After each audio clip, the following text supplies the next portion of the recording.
Si Sara Duterte tiwalang mananalo sa impeachment case. Batay sa pahayag ng kay VP Sara ng kanyang abogadong na malakas daw ho ang kanyang laban sa kaso. Report, Madeline Villar, Moratillo. Sabi ng mga lawyers, they are more than confident na mananalo sila sa impeachment. Ako naman, I am most confident with the lawyers working on my impeachment case. So, yun lang.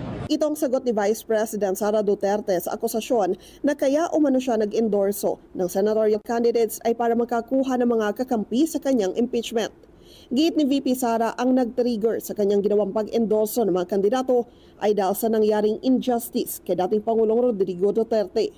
Ang aking impeachment, sinasabi ng mga lawyers, they are more than confident na mananalo sila sa impeachment. Ako naman, I am most confident with the lawyers working on my impeachment case. So, yun lang.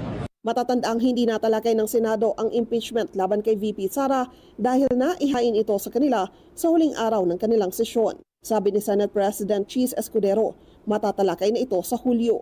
Sa pagbabalik bansa ni VP Sara, matapos ang ilang linggong pananatili sa The Hague, agad niyang sinimulan ang campaign advertisement kasama sina Senator Amy Marcos at Congresswoman Camille Villar. Ang dalawa, kapwa kabilang sa administration slate.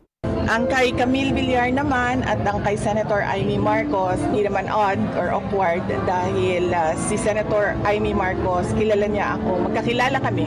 At si Camille naman ay matagal ko na rin siyang kilala. Si Senator Amy, una nang bumitaw sa alyansa ng pagbabago. Habang si Villar naman, sabi ni Congressman Toby Chanco na campaign manager nila, buo pa rin naman ang kanilang slate.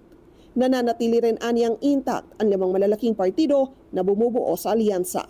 Madeline Villar, Moratillo para sa 100% Balita.